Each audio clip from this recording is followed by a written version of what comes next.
51 laps to 47, but that's not bad going. That's going to be in a few minutes' time. They're out on the warm-up lap, so we'll go back to where we were exactly an hour and 40 minutes ago, shall we? And rejoin our commentators. I'm sorry, we're going back to Simon for the moment. Well, we now know what happened in that dramatic accident. Apparently Claudio Langes, the Italian, touched Andy Wallace, who instantly got a puncture. Wallace spun, Gasho hit him, and David Hunt also involved. Hunt has been taken to hospital where he's going to be kept overnight for a checkup, but he's basically unhurt. And that means that the front row is now what was the second row. And there is our new pole position man, Roberto Moreno, on the pole, the brilliant Brazilian in the Bromley Reynard, the yellow car, number 42. Behind him in the white car is Martini, Pierluigi Martini, in the first march. Row 2 now, therefore, has Marco Apicella. That's the white car on the inside of the second row. We've got a red light. There's the green, and a superb start from Martini. It was Martini who made the best start, and Martini goes straight into the lead in front of Moreno. Moreno hung far a little, and it's Pierluigi Martini in the first march who goes straight into the lead. In second place, it's Moreno. Apicella, who is Martini's teammate, is up there too, I think, as they go, and Blundell also well up. Mark Blundell in fourth place, but they're all storming away. This is 47 laps, remember, over that wicked bump where Raffanel broke his suspension when in the lead on the second lap of the first run, and they all go storming away from Halfords on down Belgrave Little Way. March leads Reynard, leads March, leads Lola, and it's Pierluigi Martini, but Roberto Moreno is right on his tail. Blundell is challenging for third place behind them, but it's Moreno who leads on lap 1 through Perodo Corner, and stuck inside,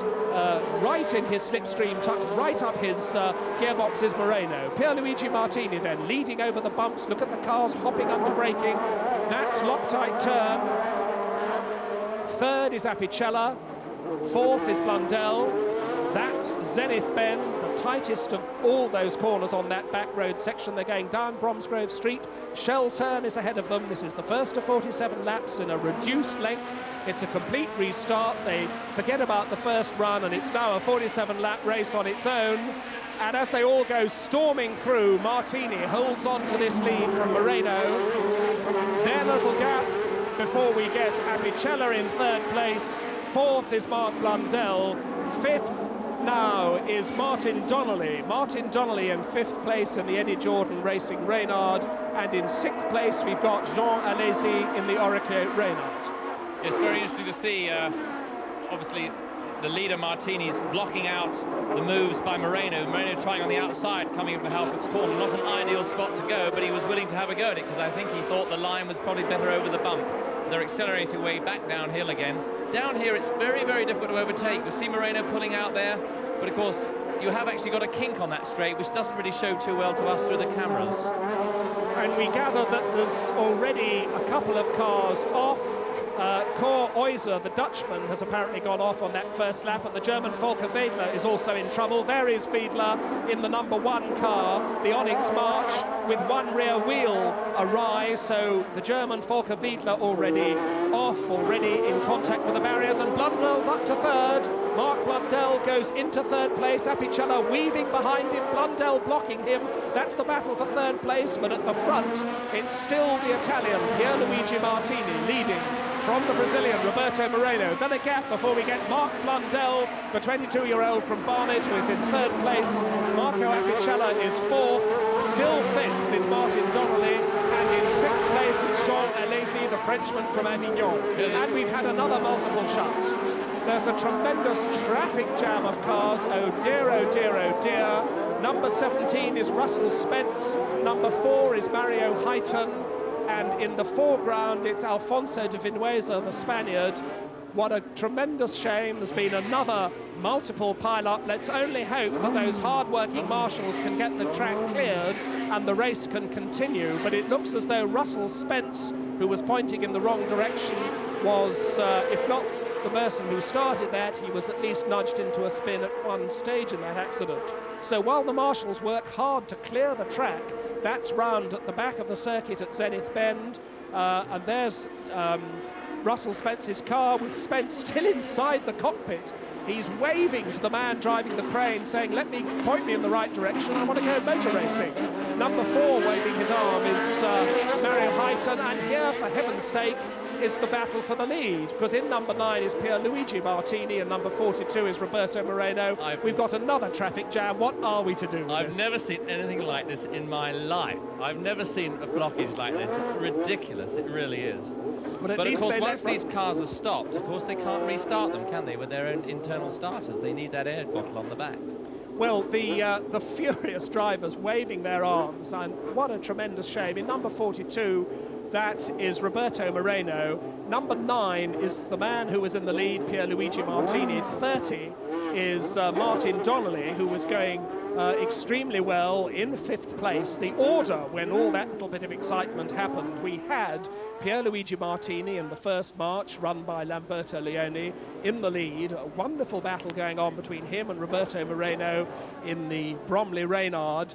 And then just behind them, a very impressive Mark Blundell had gone through into 3rd place ahead of Marco Apicella in the other first march. We were having a tremendous motor race at the 2nd attempt of starting the Birmingham Superprix here, and once again, inevitably, we have a red flag. In fact, I can see the man with the red flag from my commentary position, and in fact, he's sort of shrugging and laughing resignedly. These guys, there he is, there's our man with the red flag, who has the job of ensuring that the cars come back to take up their position once more on the dummy grid. There they all are. Now, the previous accident, which held things up for so long, the reason why there was such a long delay there was that there was a lot of oil spilt from David Hunt's car. David Hunt's car was cut completely in half, and you may remember we had a shot of a hole in a brick wall.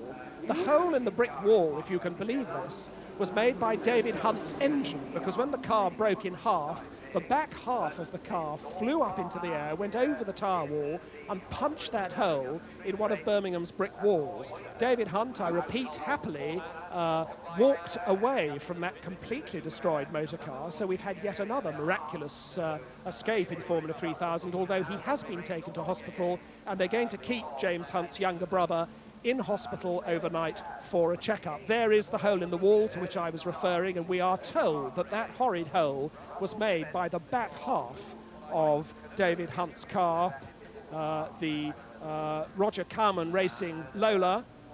Roger Carman, who runs a diligent little team from Derby, will no doubt be left with quite a lot of repair work to do, because David Hunt, 27-year-old from Surrey, has been struggling very hard on a low budget in Formula 3000 this year after 5 years stuck in Formula 3. There, number 9, is Pierluigi Martini, the man who was leading the race. Behind him in the all-yellow car is the Brazilian Roberto Moreno. And Pierluigi Martini, of course, has had a pretty busy weekend, because he went to the Belgian Grand Prix at Spa on Friday.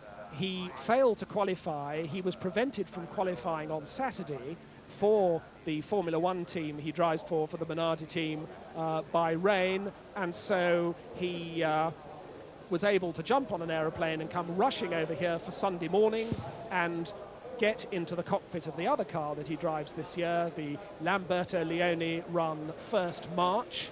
First FARST, that's Lamberto Leone's team, based in Monza. They run Judd engines, incidentally, unlike the Cosworth engines of most of the other cars. That's Russell Spence, of course. That's Russell Spence, who has his crash helmet off. He had a pretty interesting ride on the end of a crane, and it's most extraordinary to see our Russell, who's one of the most dogged characters in Formula 3000 racing, 28-year-old from Bradford, a mercurial character. That's Russell on the right, running his hands through his hair. Had a pretty interesting ride on the end of a crane. But Russell Spence, who's had several accidents himself this year, although several of them, I have to say, haven't been his fault. He started the season with the Roltz team, but then moved to Robert Singh's Madgwick team, and has been going a lot more rapidly since. And Robert Singh, you can see, talking to Russell Spence at the moment. Russell Spence is talking to his team boss, the man who runs the Madgwick Reynard team, based in Brackley. Chief mechanic Peter Morgan, I beg his pardon, always seems to produce, to prepare these cars absolutely beautifully. Well, there's the car of Russell Spence, and apparently it's undamaged. So if there was any bumping and boring involved as part of that spin, Russell hopes that it hasn't done any damage. There's John Nicol, the BRSCC boss, and we've got Cor Oyser coming back to the start line. John Nicol, anyway, talking to the rest of the race organizer team.